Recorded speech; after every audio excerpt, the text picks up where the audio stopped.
Самара Каримованын директорлук кызматына каршы окуу жайдын эмгек жамааты бүгүн дагы нараазычылык билдирип чогулду. Мугалимдер ырчынын жетекчилик кызматка келүүсүн мыйзамсыз деп атап 14-январдан бери окуу жайда эки тараптуу келишпестик орун алып келген. Каримова өзүнүн Instagram баракчасына кызматтан кеткенин кабарлап расмий билдирүү таратты. Эмгек сиңирген артист Самара Каримова музыкалык орто окуу жайын жетекчиси болуп 2018-жылдын октябрында дайындалган. 2 күндөн кийин бул буйрук кайра жокко чыгарылган. Ал кездеги Маданият, маалымат жана туризм министри Азамат Жаманкулов дайындоону четке кагып Каримованы кызматтан алганы маалым. Соттон уткан ырчынын ишмердүүлүгү 15-январда башталганы буйрукта көрсөтүлгөн. Окуу жайдын мугалимдери Каримованы кабыл албай эки тараптуу тирешүү бүгүнкү күнгө чейин уланган.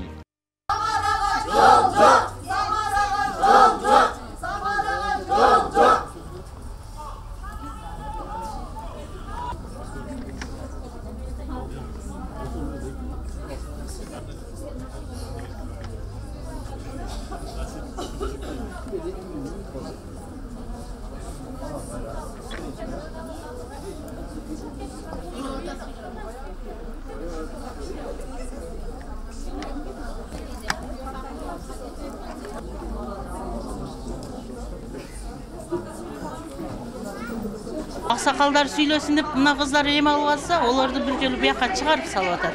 Эми эмнени каалайбыз бизге? Ушу музыкальный мектеп училищага бир компетенттүү эжекени агайды коюп берсе. Агайды эжекени конкурс түрүндө болсо, конкурс түрүндө коюп берсин. Министерство вообще көңүл бурбай койду да ушул жактарга. Мен мындай дейт элем да, эми жетекчи болуш үчүн чарбачылык болгону дагы жакшы. Бирок бул жерде баягы бир бизнесмендердин же болбосо башка мындай эми жумуш эмес да. Ошон үчүн баягы билим деңгээлинде жетекчи биринчи жолу биринчи жетекчи өзү билимдүү болуш керек.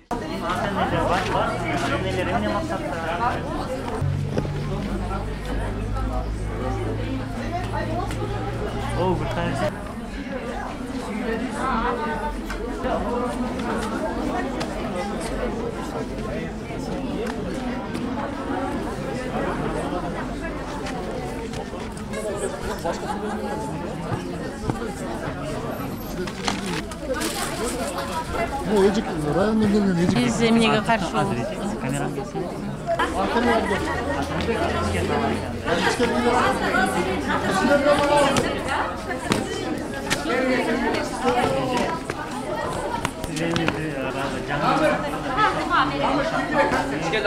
Men akşam yedim şimdi. Men akşam bir gördüm. Ben onu bu vaktinden akşama teşekkür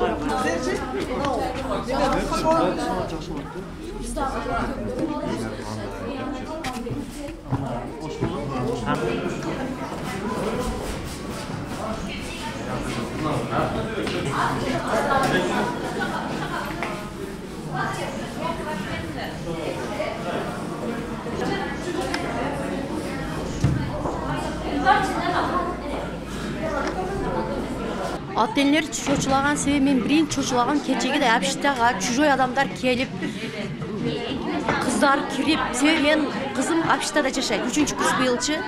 Ошого чочуладым. Биринчичи Абиштада жашап, мындай чужой адамдар келип өздөрү закон кечеги соттун чечими жокко чыгарылса дагы келип алып, кирип баягы эжеке кабинет дээлеп, ошол таң калды. Анан студенттердин арасында уже тарапма-тарап болуп кетиши да мүмкүн. Кечеде 5 кыз келип алып, олар Абиштада жашап атса, анан кийин биякта студенттер ушундан да чочулат. Анан чужой булар кыздар киргенден кийин чужой балдар да кириши мүмкүн да бул жерге, туурабы?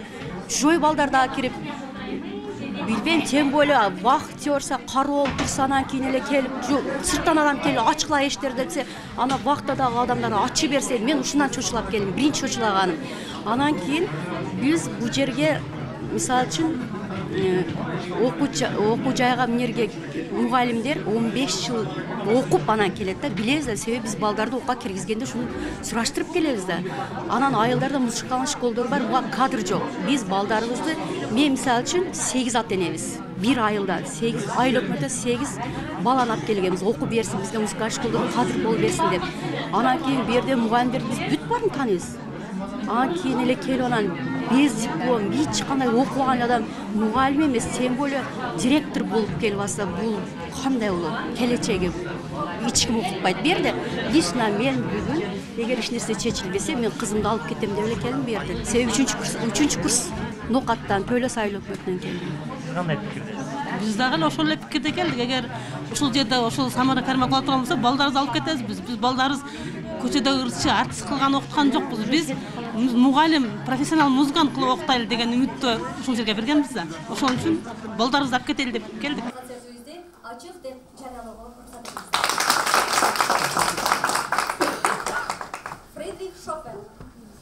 Этюд номер 12.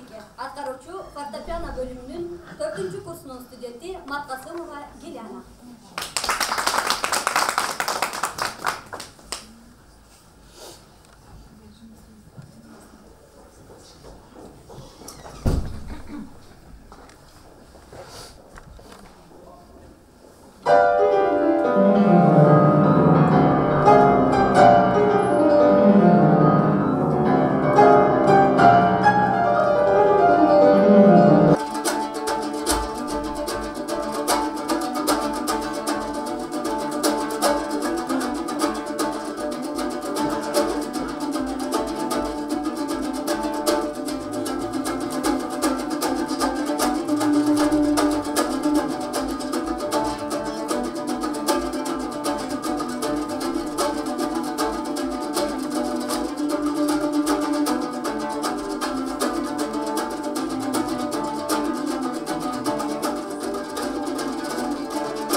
Thank you.